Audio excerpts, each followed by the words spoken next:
En France 24 en español es hora de dar un repaso por las principales noticias del día. Por eso los invito a esta franja El Mundo Ahora. Soy Daniela Blandón Ramírez y estos son nuestros titulares. Las conversaciones para poner fin a la guerra en Ucrania están en su fase final. Al menos eso dijo Donald Trump antes de entrar a una reunión privada con Volodymyr Zelensky en su casa de descanso en Florida y tras conversar telefónicamente con Vladimir Putin. En Siria, al menos 3 muertos y decenas de heridos deja un nuevo estallido violento contra el nuevo gobierno sunita, esta vez en la ciudad de Latakia. Esta es considerada el corazón de la minoría musulmana alauita, a la que pertenecía el derrocado presidente Bashar al-Assad. Francia y el mundo reaccionan a la muerte de la estrella del cine galo Brigitte Bardot. Defensora de los animales y no exenta de polémicas, falleció a los 91 años tras décadas alejada del mundo del espectáculo.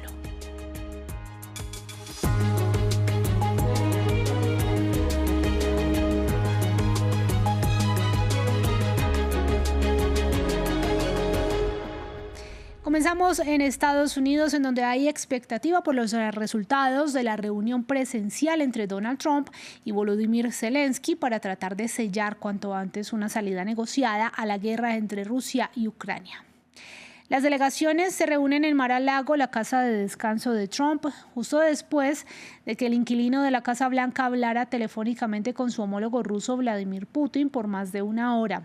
El Kremlin reveló que en la llamada Putin dejó claro que no apoya la propuesta de un alto al fuego y reiteró su exigencia de que se tomen decisiones territoriales sobre el Donbass para poder firmar un acuerdo definitivo. Se espera que el republicano retome la llamada con Putin después del encuentro con Zelensky. Algunos dicen que los recientes ataques de los últimos días que Rusia organizó contra Ucrania muestran que el presidente Putin no habla en serio sobre la paz. ¿Cuál es su reacción a eso? No, habla muy en serio. Creo que puedo decir que Ucrania también ha realizado algunos ataques muy fuertes y no lo digo de manera negativa. Creo que probablemente tenga que hacerlo. Y mientras tanto, en el terreno, el Ministerio de Defensa ruso informó este domingo que las tropas de su país tomaron el control de 6 localidades en las regiones de Zaporilla y Donetsk. Esto solo un día después de otro ataque masivo con misiles y drones de Moscú que afectó varias regiones del territorio ucraniano y apenas horas del encuentro de los presidentes Zelensky y Trump. En Kosovo cerraron las urnas en unas elecciones parlamentarias anticipadas que buscan romper el estancamiento político en que se ha visto esta nación durante gran parte de este año.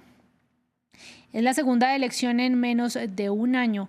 En febrero, el partido gobernante del primer ministro Albin Kurti obtuvo la mayoría de los votos, pero no logró formar gobierno. La primera vez que sucede desde que la pequeña nación balcánica declaró su independencia de Serbia en 2008. Y en Myanmar, una parte de los votantes acudió a las urnas para unas elecciones legislativas muy restringidas y criticadas. Para muchos, esta cita buscaba legitimar el régimen militar casi 5 años después de que la Junta derrocara al gobierno electo de Aung San Suu Kyi y la encarcelara. No todos los ciudadanos estaban llamados a votar en unas elecciones escalonadas que se celebran en un contexto de guerra civil que ha causado miles de muertos y más de 3 millones de desplazados.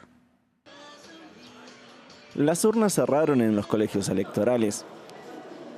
Entre las esperanzas de paz y el miedo a la violencia, Myanmar celebró sus primeras elecciones legislativas desde el golpe militar de 2021.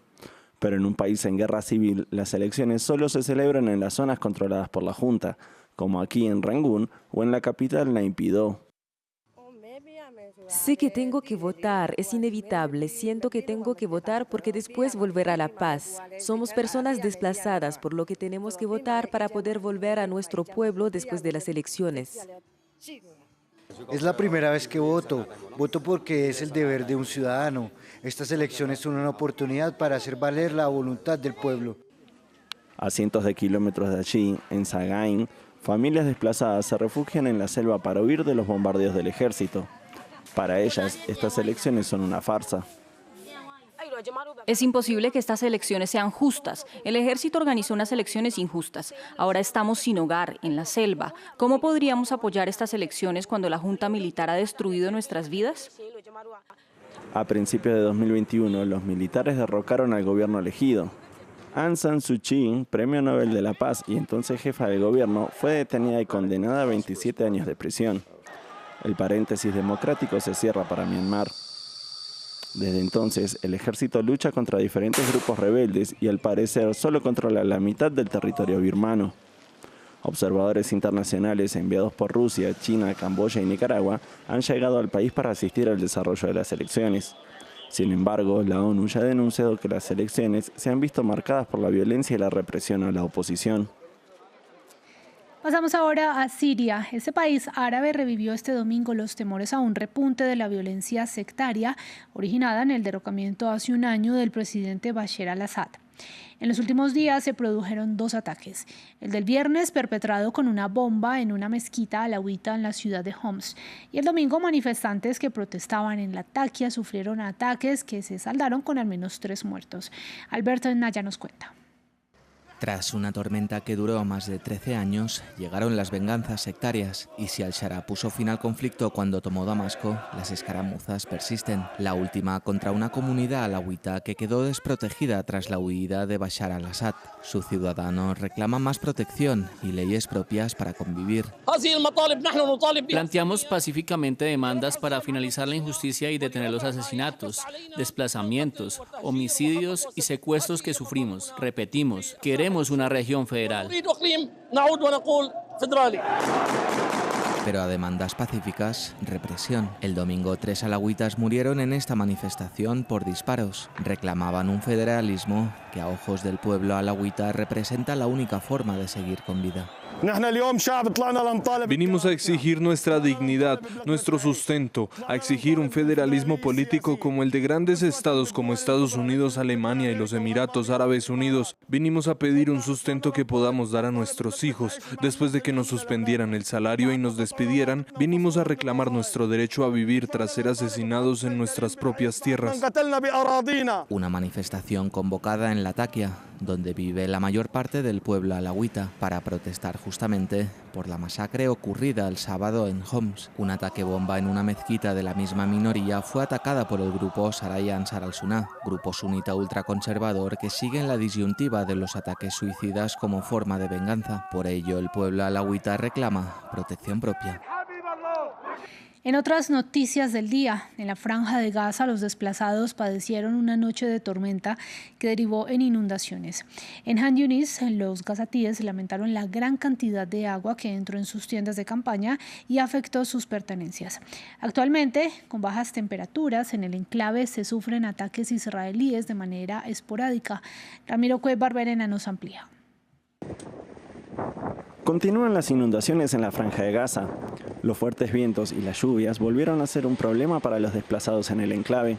En tiendas de campaña, los gazatíes relatan la tormenta, la cual arruinó varias de sus pertenencias y complicó la búsqueda de restos debajo de los escombros.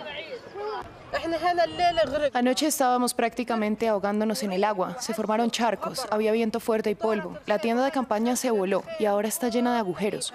No sabemos cómo movernos ni a dónde ir. No tenemos dónde quedarnos, ni refugio, ni nada.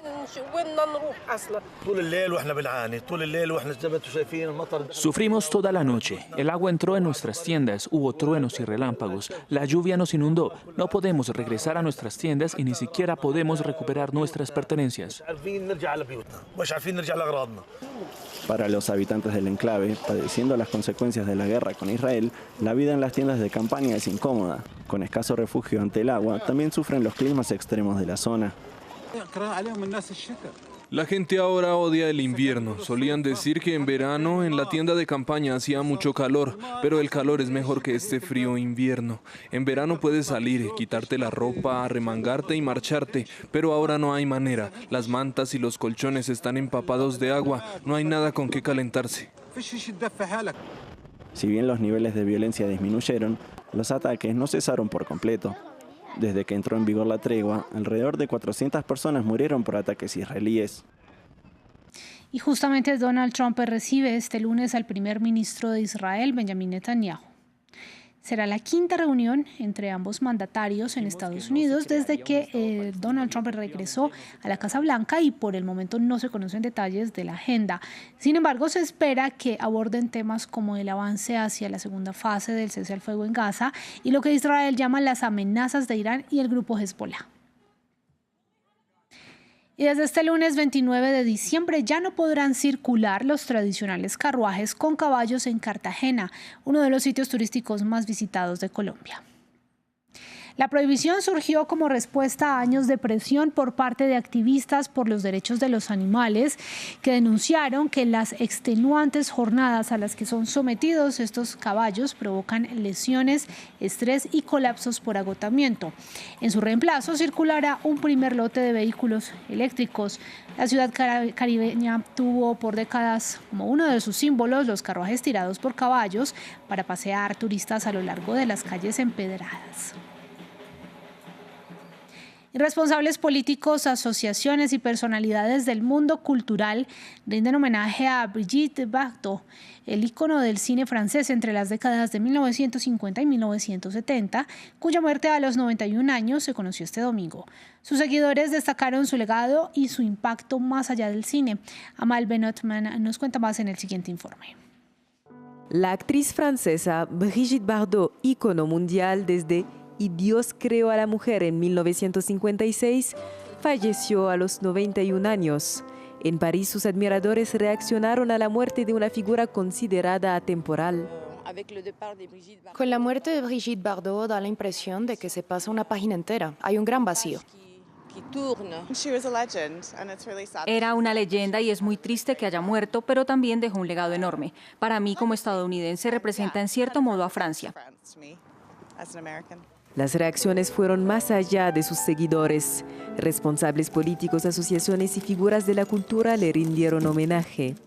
El presidente Emmanuel Macron afirmó que Francia llora a una leyenda del siglo. Brigitte Bardot encarnó una vida de libertad, una existencia francesa de alcance universal. Nos conmovía. Para el ex primer ministro Gabriel Attal, Bardot fue ese rostro de Francia que hizo soñar al mundo entero. Gran actriz, primera personalidad en prestar sus rasgos al busto de Marianne y defensora incansable de la causa animal. Vivió 1000 vidas, siempre con la misma pasión y el mismo talento. La ministra de Cultura, Rashida Dati, la describió como un ícono entre los íconos, libre y en el fondo profundamente francesa. La extrema derecha también rindió homenaje a la actriz que fue una de sus simpatizantes en las últimas décadas y que compareció en varias ocasiones ante la justicia por incitación al odio racial. El presidente de Agrupación Nacional, Jordan Bardella, la calificó de ardiente patriota, mientras que Marine Le Pen afirmó que su muerte es una pena inmensa. En la segunda parte de su vida, Brigitte Bardot se dio a conocer sobre todo por su compromiso con la defensa de los animales. Para la organización PETA, fue un ángel y una portavoz de todas las especies. Vamos a terminar hablando de fútbol, concretamente de la Copa Africana de Naciones. El doblemente campeón Argelia venció a Burkina Faso y aseguró su pase a los octavos de final del torneo. Una verdadera hazaña, ya que el conjunto dirigido por el suizo Vladimir Petkovic no había superado la fase de grupos en las 2 ediciones más recientes. Nuestra enviada especial Natalia Ruiz Giraldo nos cuenta los detalles del encuentro. Argelia consiguió su pase a octavos de final de esta competición tras una tímida victoria, 1-0 ante Burkina Faso esta noche aquí en Rabat.